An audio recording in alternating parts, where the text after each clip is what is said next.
Ladies and gentlemen, welcome to the afternoon panels. I will now introduce our MC, David Wake. And I shall introduce our next speaker, who is doing his second Q&A. Let me just check that. Second Q&A, yes. He talked about books yesterday. She was going to talk about games today. Andrew Harman. Thank you very much. Yeah, you're right. This is the second Q&A with me and a beautiful select audience of lovely people. The title is Q&A Part 2, or The Strange and Interesting Tale of How an Innocent Author and His Wife Got Cajoled into the World of Board Game Design and Publishing.com. So, yesterday I talked at length and had some fantastic questions about how I got into the slippery world of writing stories and telling tales and getting published and having fun like that. So this kind of follows on directly. So there is a very, very direct link between the stories and how I got into the game business, because there is one guy whose fault it is, and that is a gentleman by the name of Ian Lowson, who is fantastically Scottish, fantastically Scottish, and comes from Edinburgh. And I met him at a convention that is run, it's the longest running science fiction and fantasy convention in Scotland. It's a thing called Compulsion, and to a large extent it feels like the sort of brother of Armadacon. Nice. There's lots of people interested in science fiction and fantasy, lots of people interested in gaming, and one of the things that Ian was doing at that show, as well as some other shows, Gen Con as it still existed in the UK, he was sort of guest wrangler, as it were. So he was doing some brilliant stuff about making sure that people who should have been at talks were at the talks, so, and lots of guests, including a fellow guest of here, Michael Sheard. Who's brilliant fun to be on panel with. I'll probably talk about that a little bit later, it was hilarious. But Michael Sheard stayed with Ian sometimes, and we stayed with Ian, and there was just lots of whiskey was drunk. And it was great fun. So Ian was, as I said, the guest wrangler, so he was making sure that everybody was in the right place, making sure everybody was happy, making sure you had the right bread with tea and coffee and all that kind of stuff. So it was great to get and talk to him. Also, one of the things that he was doing was writing for Star Wars magazine. I kind of mentioned him yesterday with the Harman thing. And he still is. And it's quite odd, because I've got my first couple of books out and was struggling to get the royalties back, because it takes ages to get all this money coming back. So he was ever so slightly jealous of me, and I was ever so slightly jealous of him, because he was writing full-time, but for Star Wars magazine. So he was a paid writer, monthly. He's like, wow, or by the episode, or by the, yes. So it was quite nice. So it was just ever so, interesting crossover. And then he said, well, I'd really like to do some of my own stuff. So I said, like what?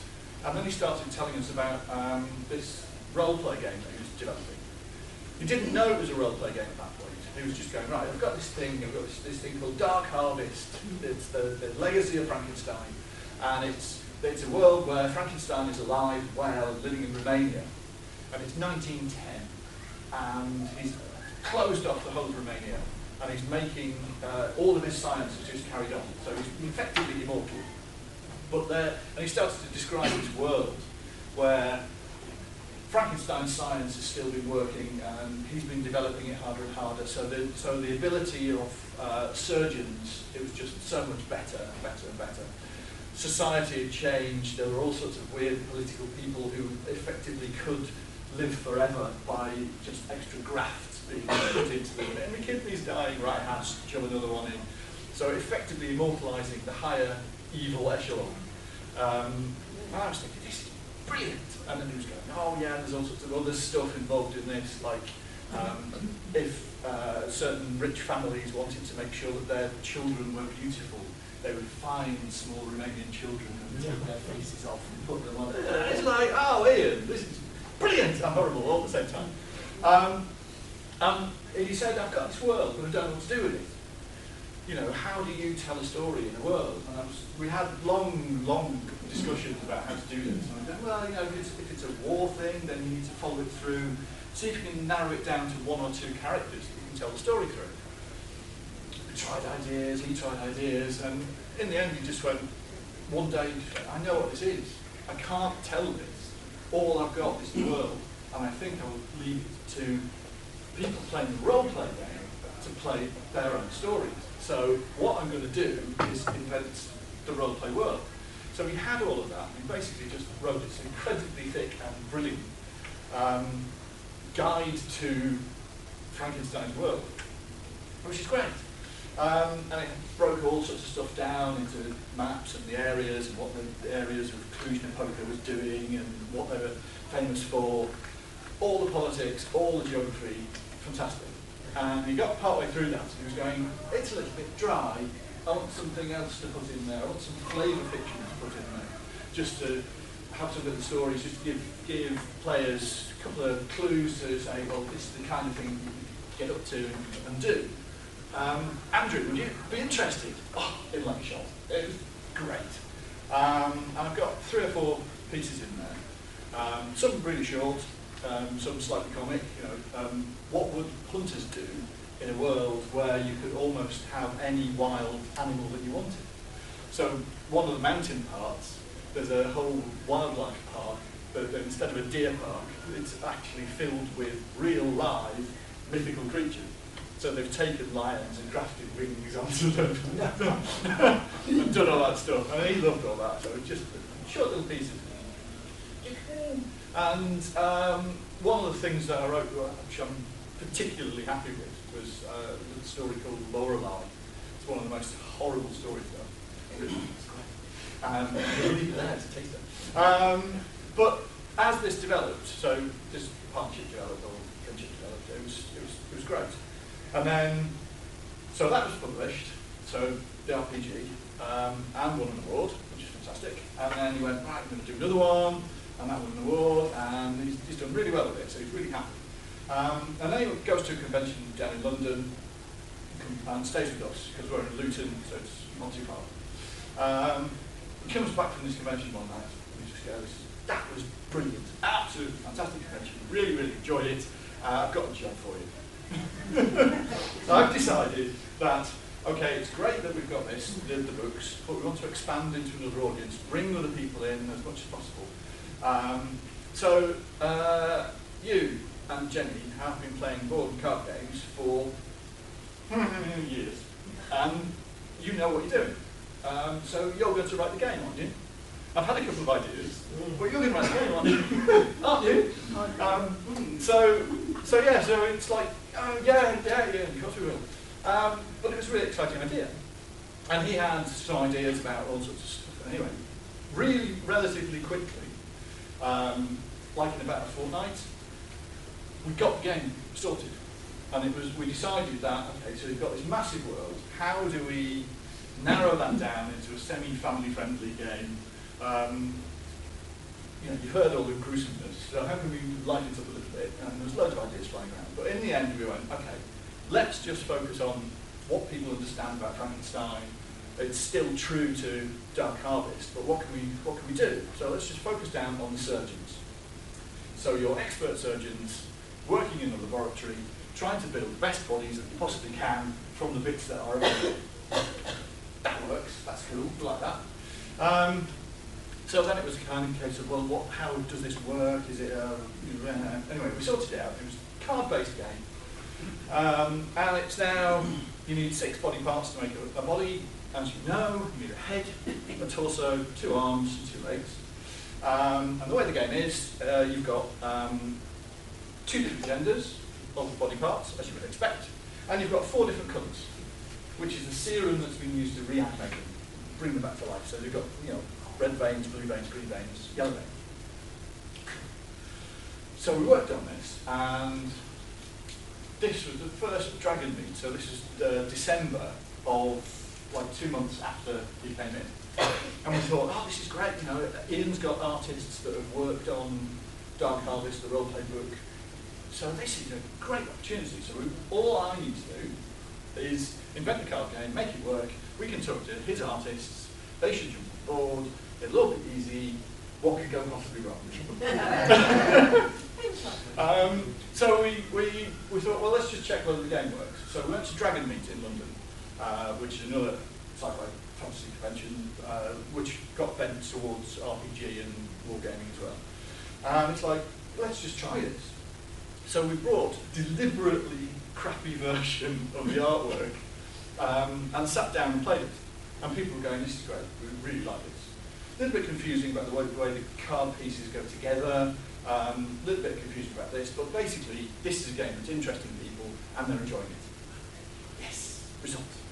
So we thought, great, okay, feedback from that. Let's just make sure, let's put it on the board so you can put the pieces where they should go rather than just trying to assemble these cards on top of each other.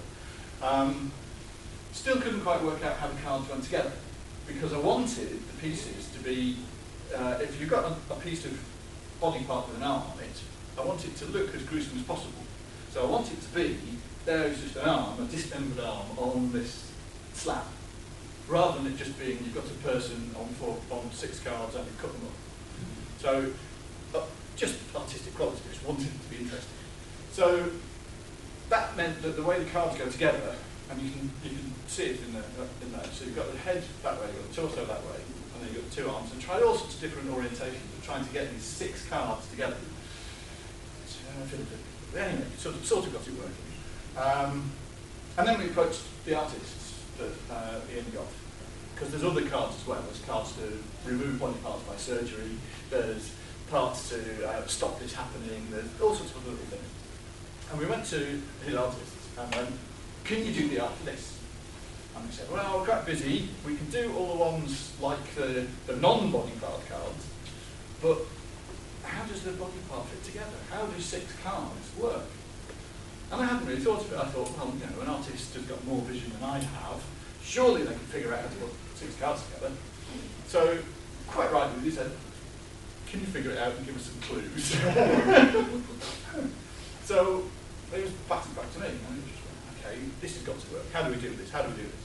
And, you know, the normal cards are not square. And I wanted it all to be normal cards, basically. So, how do you fit them together? How do you make it work? And for ages I was just rattling around. And then suddenly found Da Vinci. You know, the Vitruvian Man? Yeah. Yeah? That was brilliant. I hadn't seen that before. Or maybe I had, but didn't remember it. But as soon as you put cards in a circle, it all kind of starts to make sense. So found that, started to sketch this out, and then started to try and draw this. Actually just ended up going to anatomy books all over the place and just picking all this stuff up.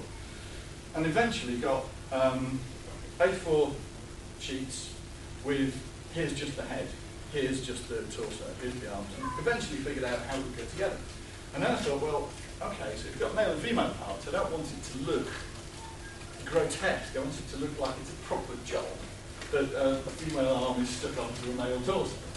So there are different sizes and shapes of body parts, as you probably realise. Especially ladies' thighs tend to be slightly larger than male thighs in proportion. So just making all that work was just odd. So I went back to the skeleton and just eventually got it to work so that that card would fit. Okay, that can overlap, that can overlap, that can overlap. And it worked. So I ended up drawing this skeleton to make it work, and that worked. And then I started sort of fleshing it out and going, okay, how can these join together and look proper? Ian then came back. He lives in Berwick-on-Tweed, so we don't see him too often. But he came back down south and said, this is as far as I've got with this. What do you think? I went, that's brilliant. I said, good. So I can take it to your artists then, and they're going to colour it in and make it look lovely, and that'll work. He said, no, carry on. What? Carry on, that's brilliant, fantastic. Just carry on doing what you're doing. You know, put a few muscles and stuff. Oh, thanks. And then we just headed off back up north again. And then I thought, well, I've got to, really. So then, this is why this whole process took 3 years. Then I thought, well, okay, how do I do this? What do I do? I've got sketches, pencil sketches of all the various body parts. What do we do now? So, scanned it in to the computer, and then had to learn Photoshop. And ever since, I've been using Photoshop. And that was a labour of ridiculous, because it was just like, well, how do I do this? How do I colour this in? How do I make this look good? And it took me ages just to get all this artwork right. So I ended up doing the artwork, which I didn't anticipate at all. So then, of course, well, I've done all the body parts, so now I've got to do all the little serum tanks to go next to it. Now I've got to colour all these different veins and stuff in. Now I've got to do all the other cards as well. How do I make that look? So that took ages. So that was great. Really enjoyed it as a hobby. And then it came to, well, okay, so we've got this far with this game. We're still playtesting as we're going. And then it came to, well, okay, how are we going to do this? How are we going to get this published? So the role-play publishing company, I don't know, Pupil 7 were the people who were really interested in, they're already publishing the books. And Ian was in conversation with them, just going, well, are you interested in going into board games, card games? And sort of like, yeah, kind of, we think so. And then they tried again. And I wish they'd spoken to us beforehand, because the game that they tried should have been a success.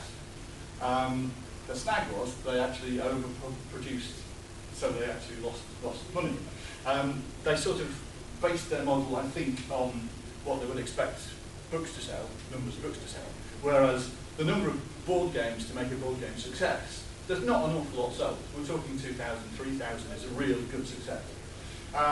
So they went ahead and they manufactured this Doctor Who game, which is pretty good, but they made 10,000. And we said, don't make 10,000, it'll never sell, you'll never get your money back on 10,000. And they didn't. And they then said, oh, we don't like board games anymore. So they didn't want to publish Frankenstein's Body, which is what it then turned into. So it's like, okay, now what do we do? I've invested so much time and love into this. Lots of people are pestering us saying, when's this going to come up? And then it was a case of, well, we've got to do it ourselves. It's the only thing to do. So we went into this unknown, strange world of the Kickstarter. Dun, dun, dun. So we didn't know anything about this. We didn't know where to get manufacturing done, and we didn't know anything about that. So we decided to go and do a bit of research. And we went to the UK Games Expo, which is a fantastic show. If you've got any interest in board gaming whatsoever, thoroughly recommend going there. It's first weekend in June in Birmingham, and it's just filled with independent publishers showing their games out, big publishers showing their games off, and it's fantastic. It's in the NEC. But we went there about 6 years ago, I suppose, for the first time, just to go and see what it was all about. And a couple of panels were there, which were quite interesting. So the big American company, Mayfair, and the boss, Larry Rosnai, had come over to do this talk. And we decided, let's just learn as much as we can about the industry, pop into this talk and find out what he's talking about.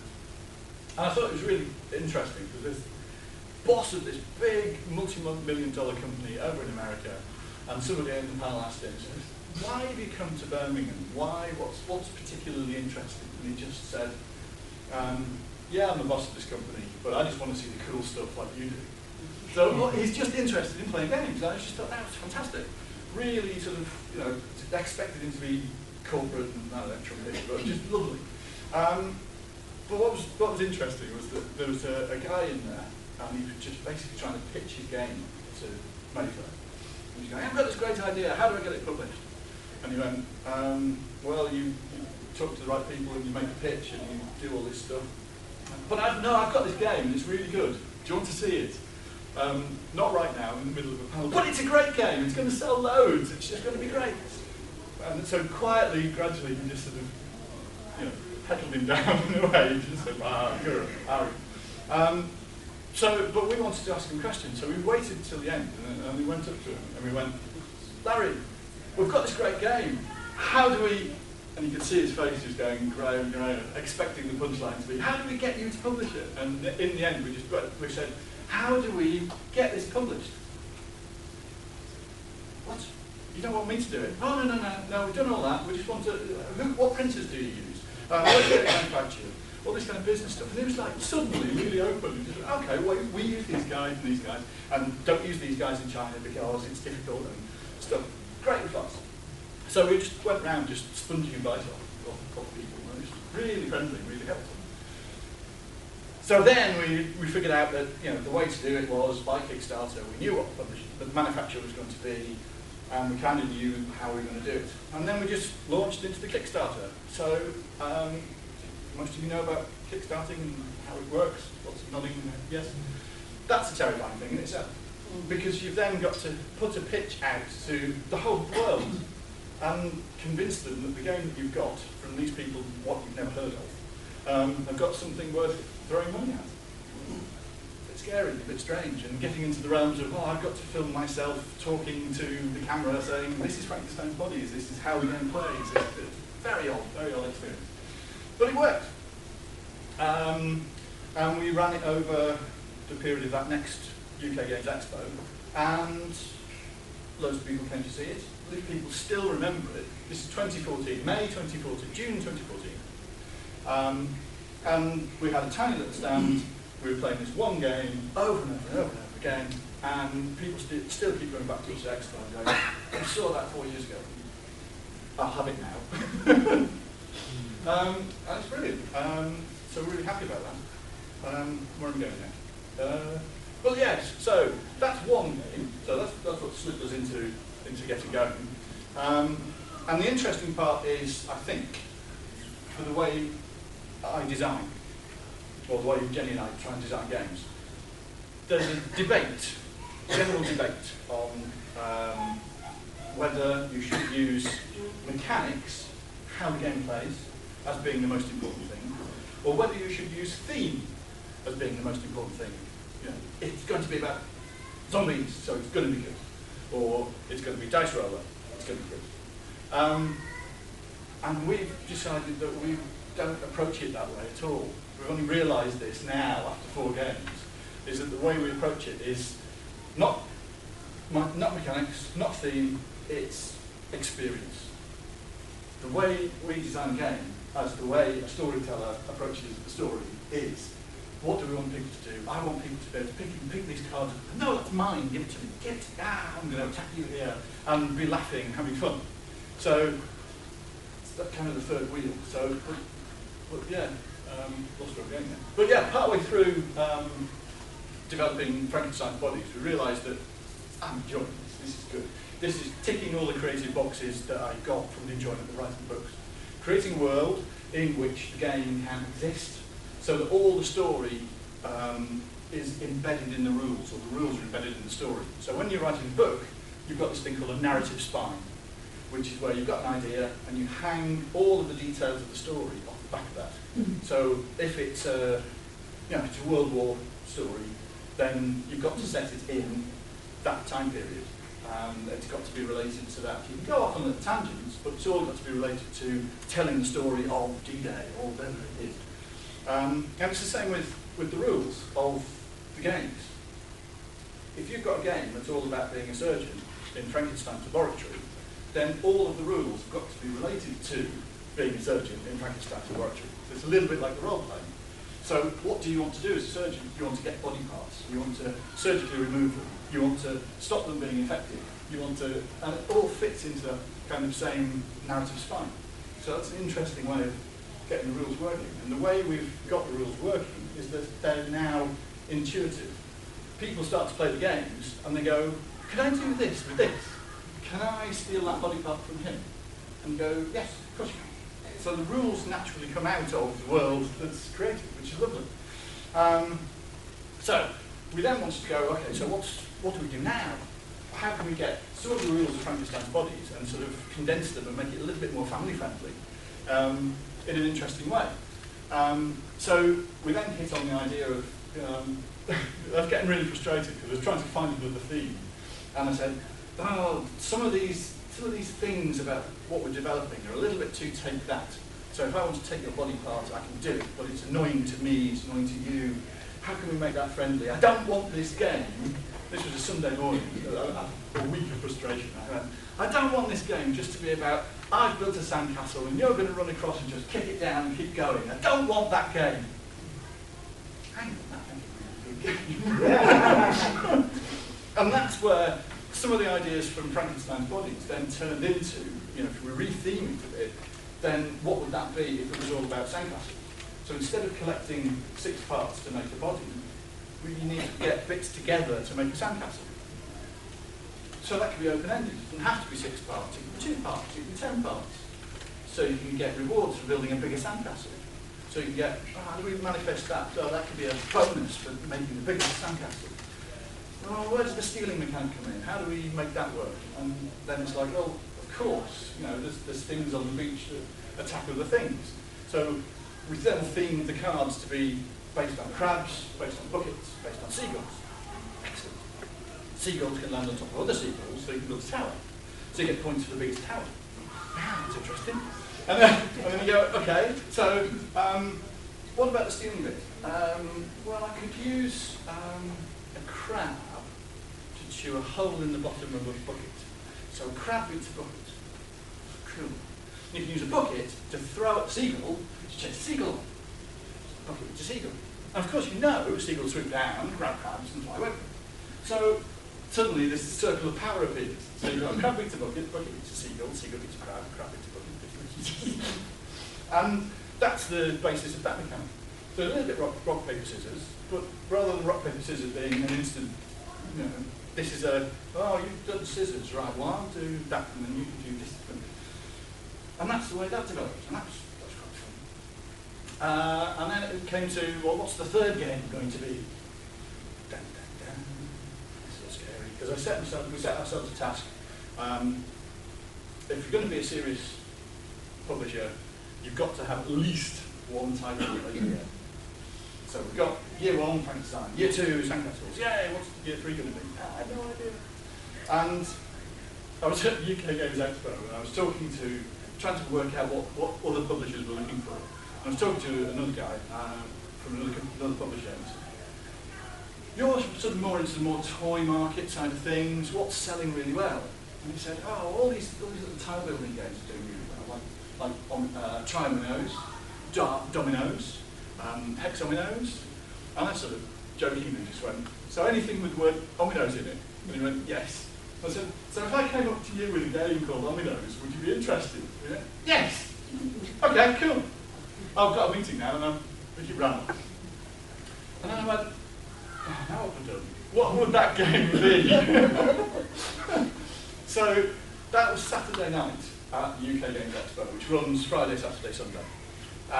Saturday night, what could this game be? So I went back to the hotel room, laying in bed, and then the brain starts. So what could this be? What could this be? So it's got to be tile placements. It's got to be putting something down, trying to stick things together, make a set. What could this? What could? And overnight, then this whole idea of the making little sets of things came together.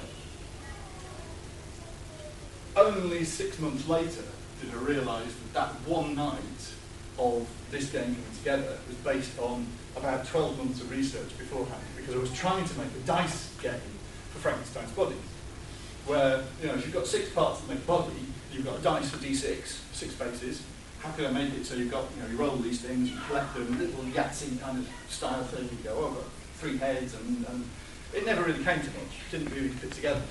But this whole idea of ominos and making sets of things and sets of colours and stuff just basically came together overnight.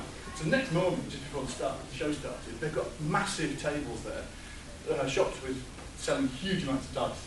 So we went straight down there and give me 40 dice, which is great. And then that turned into ominos. And for ages we were playing that and just going, this doesn't really feel like a yo game. I don't know why we didn't realise. But that's fun, yes. And then, yeah, so just taking that a little bit further, so the sort of feedback that we got from that was, we like this, it's nice and light, it's nice and, you know, it's 2 to 4 players, 15 minutes. We'd quite like something that's a bit heavier. So we kind of thought, how does this work?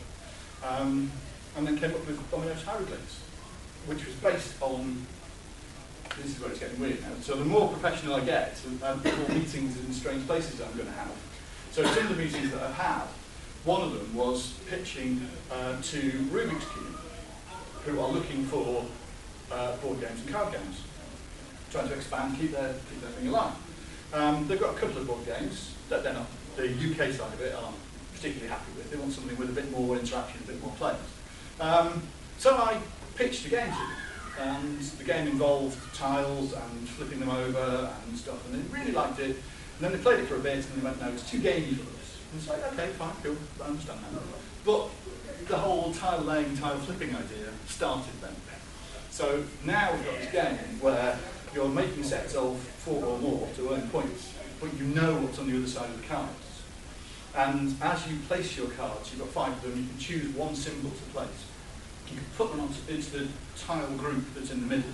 If you make a group, you earn a point, or you earn a blessing. You spend those blessings to build a pyramid. But the little points that you get for the colour. So if you lay a group of 4 snakes, you get a snake token. And then that flips. And if you flip it to the other side and you make another group, you can score that as well. And then, to stop it just getting carried away, you then take those off. So it's really interesting. I'm really enjoying it. So all these ideas, the point is, all these ideas kind of develop from other ideas, and nothing's ever lost, which is lovely. Which is a real relief because of the thing I was telling you about yesterday, which is not my monkeys nonsense. But there's been 13 different iterations of this perishing game. And I thought I'd put it to bed until some lovely person gave me a monkey. Now I have to do it. Thank you, Becky. Yeah, and now there's just different ideas developing in different ways. So we're developing really simple games to try and sell to other publishers for children's games, and we're going a little bit slightly more complicated. We've bolted an engine builder onto the back of hieroglyphs, and that's all about, we're playtesting that at the moment, which is called Dragon Chi Masters. Which is, I think, a cool name. Again, it's all back to that world. You know, what are you doing? Well, you are being one of the masters that's trying to summon 9 dragons to bring in front of the Emperor of China. I didn't know how many dragons it was going to be until we went to Beijing in May, which is awesome. And so there's 9 dragon screens, which are just these brilliant things. 9 was the magic number because it's the highest single-digit number. It's divisible by 3. So the Chinese loved 9, and they loved all these dragons. So it's just like, that's it. It's got to be 9 dragons. It's got to be. That's cool. So again, inspiration. All right. And that brings us up to 10. So that was a bit of a rant. Pause for questions then, please. Gosh, that was, yeah. How successful is the game in comparison to non-profit? Oh, financially, emotionally, or financially much more because of the way we've got to do it. All the money that goes into the manufacture, and that's tens of thousands of pounds to get these printed and stored and distributed. All of that has to come from us. So we've not got elder grandmothers giving us millions of pounds. We still do get some money through Kickstarter, but we can't rely on it. We've got to make sure that we can do it ourselves. So all of the financial decisions have to be made from stuff that we've earned. So as of now, we're just about to go into production early next year of Omino's Hieroglyphs. We've made a small amount, but all of the money that's earned is then plowed straight back in. So it's financially stable, but that declares how fast we can grow, if that makes sense. So financially brilliant, really exciting. And in terms of publishing, in terms of getting the books done, you kind of hand your books over to a publisher and then you just get a statement at 6 months or 12 months. So there's no real control over where the books went or how they were promoted, whereas because this is our company, Jenny and I's company, and there's just 2 of us against the world, it's really exciting to get those deals, to be able to walk up to a German distributor and go, here's our game. Is it in German? Yes. Sign those deals and get money coming in. So financially, yes, it's much more interesting. It's also a bit scary because I've given up the day job since now, so it's all a bit terrifying. But emotionally, it's fantastic. when I was writing books, that was just me against the world in a room, writing this stuff and pitching it out there and having a great deal of fun with the imagination. I was always jealous of musicians, because a musician can have a pop song and you'll know in seconds whether you're going to like it or not. Whereas with a book, it's different. It's like, okay, I can pitch you the plot, I can tell you what it's about, but until you've actually gone away and invested a few hours reading this, you don't know whether you like it or not.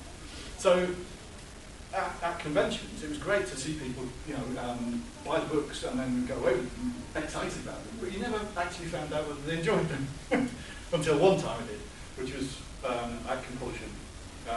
Somebody came up and just went, "So what's your books?" And I told them about the books, and they bought one on the first night, and then came back the next day and just went, "I hate you. I couldn't put it down.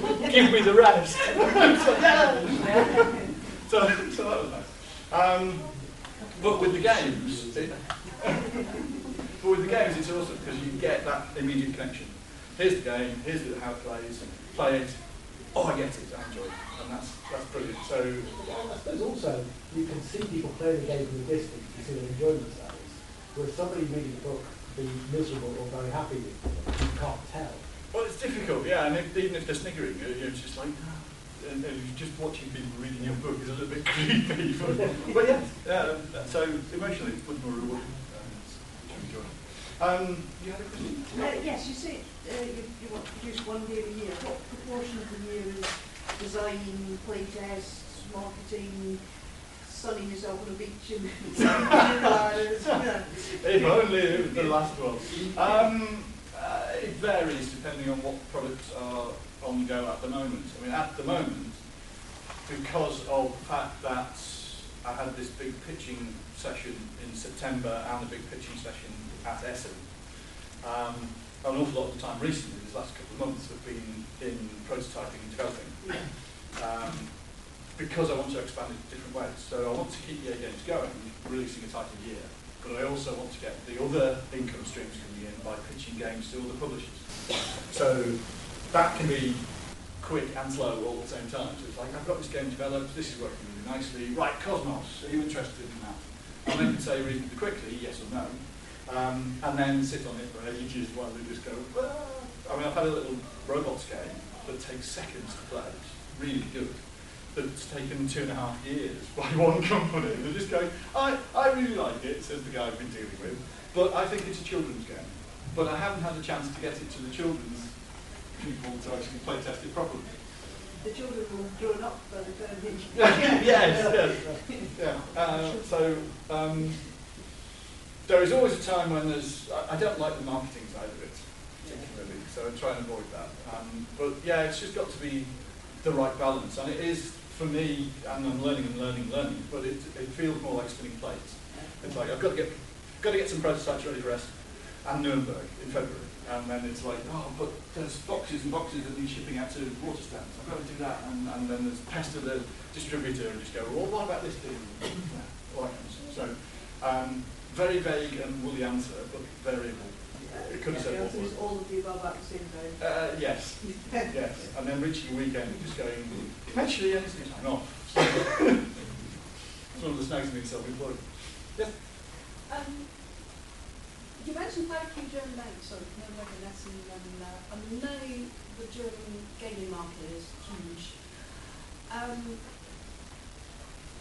As you write your games in English, how does the process work for you? So you get it translated into different languages, probably German, you go to Essen or similar. And is it always the right outcome that you expect? So from the translation, so does a game always translate properly into language? Well, we've got a big advantage in that all of the games, and I think for the foreseeable ever future, all of the games that we make are language independent. So there are no words on any cards. Well, there's 2 words, carbolic acid. That's the only words that are on the cards in Frankenstein's body. So there's no words on the cards, there's no words on the dice, there's no words on the board, there's nothing to read. So the only thing you have to translate is the rules. And the game's getting simpler, therefore the rules are getting simpler. So we had 8 pages for Frankenstein bodies because it has lots of examples of how to play. Basic game's really simple. And now for Ominoes, it's one sheet of A4. So that's really easy. And all of how to play is on one side, and the examples of play is on the other side. So in terms of translation, that's really easy, which is why we've included so much of the other languages. That's available in 6 languages that we put straight into the box right from the start. So to answer that one, we made sure that it was right for us in French and Italian and German and Dutch and Spanish. But the other ones, we've only had experience with 2 companies. One was American, so that's really straightforward. They actually took Ominoes and redesigned it. So rather than it being Egyptian themed, they decided that they wanted it to be in a rock pool. So instead of collecting snakes and falcons, it's collecting snails and crabs and all that kind of stuff. And they've done a lovely job on it. It's really nice. So that almost effectively is a direct lift and a direct repaste, direct wallpaper over. And it's great, so it works. And the other one was Czech Republic. So they just kept the same theme, but they just wanted to make it themselves in Czechoslovakia. So that just was really straightforward as well. So far, yeah, the outcome's looking brilliant. It's great. Yes, sir. You said that you get ideas for different games when you're developing previous games. Is it like it's a chain, or do you have like a feedstock game, dare I say, marketing game, where you're trying so many different things that they just spin off into other avenues? Yeah, it's more like a Catherine wheel of just madness, and it's just fitting. It's kind of fitting things to other things. I can describe it. There'll be things that, yes, so you develop a card game, and it's like, I mean, yesterday we were playtesting, and ideas were just coming out of left, right, and centre. So it's like, somebody was playing a game and went, okay, so instead of these being the symbols that you're collecting, I can see these as letters. So you're rolling these dice to make a letters group, and it's like, you're trying to make the word and then score this, and going, oh, okay, so it has to be this. What if it wasn't dice, because you'd have to have millions of different dice, or what if it was hexagon squares that you could rotate? And now I'm going, well, hang on, that really fits in with that theme and that theme. So it's kind of evolution. 2 things come together and then you end up with a third thing that you never expected. But a great example is, so I was pitching to a bunch of companies that were more interested in toys rather than games, so gamifying toys. So the challenge is, here is a 3-dimensional object in the middle of the table that you're going to be playing with. And all of the ideas that I was having up to that point, which is driving me mad, this is where genuine brilliant, driving me mad, just going, I can't think of anything that's simple enough. And I don't know where the moment happened, but we're in the kitchen, cooking dinner, and I want something really simple. It has to be like a tree or something. And Jenny just went, oh, it's caterpillars eating leaves on a tree. Bang! Suddenly that game appeared, suddenly we were testing that game, and it's that sort of, I know what I'm aiming for. Once I know what I'm aiming for, once I've got sort of commissioned in my head, as it were, it becomes easier, it becomes more focused. No, it can't be that, that's too complicated. That's too simple for that group, and that becomes easier. But it is an ongoing development process where ideas don't disappear. This might not work for this particular thing, but it might do for the next one. Because monkeys wouldn't do that. It's that kind of thing. But knights might, and orcs might, and so changing things like that. Yes. When you play test something from absolute scratch, beginning with the idea, what do you do? Do you go and make up the pieces through some, or do you just use paper, or pieces of paper cut out and stuff like that? It's pieces of paper cut out is the original start. I can show you some stuff that I'm working on at the moment. But the best thing to do, which is something that I didn't do with Frankenstein's bodies, is to try and get things as testable as quick as you possibly can, and with scraps of paper. Yeah. So if you've got a dice, great. Put the stickers on them and change the values on the dice. if you need to. If it's cards, then you just need to go, well, what am I trying to do here? It's going to cost me 3, so minus 3, and it's going to give me 2. So that's all you need to do. The way I do it now is you can get card sleeves, which you've probably also seen. Oh, yeah. You can get blank cards, which give a bit of stability to it. And all I do is print out 9 cards on a sheet of A4, cut them up, slide them in. And that's brilliant, because one thing is you can keep the history, because you can just slide the new version in on top. And then you reach a point and you go, hang on a minute, it's not working, let's take those back again. But also it's a really quick way of doing it. And you can get 52 cards play testable in an afternoon. You know, that's the way I'm going with it. So I'm getting faster at making play testable demos, which is good. Well, I suppose you've learnt your arts and crafts a bit. You found solutions to cards.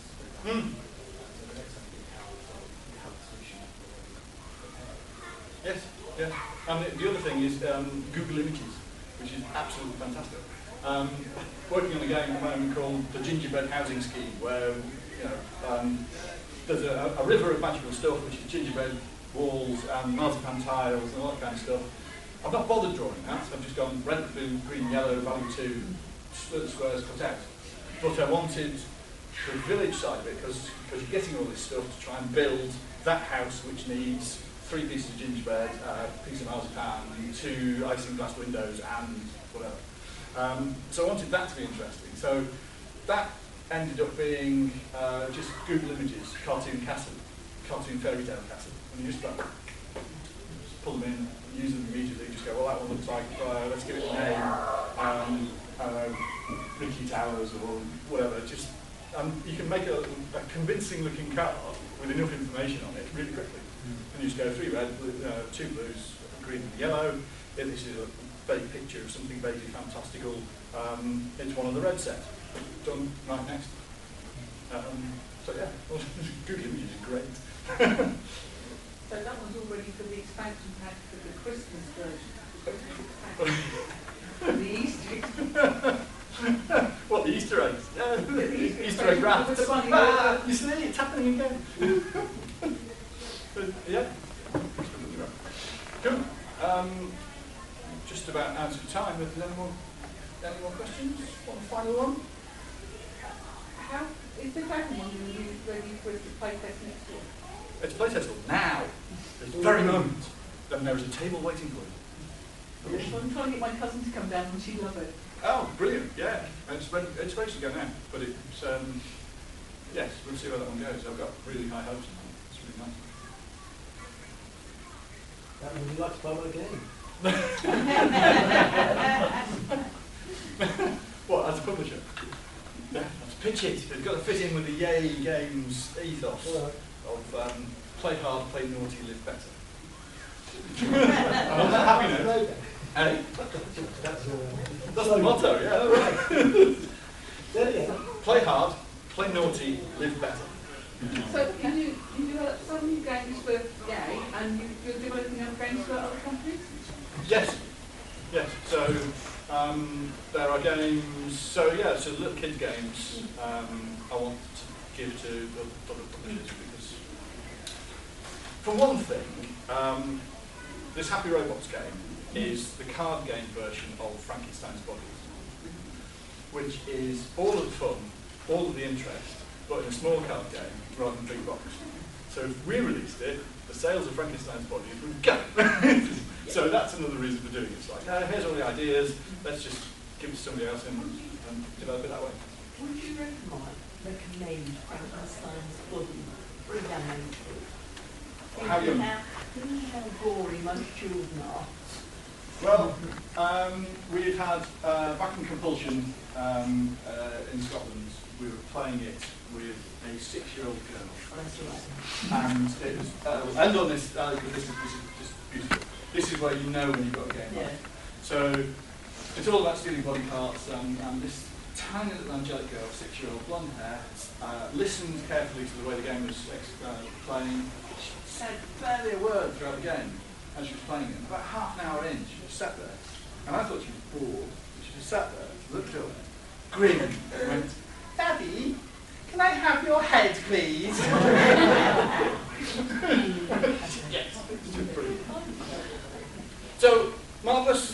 much for listening. Thanks for your questions. Thanks for joining. Thanks.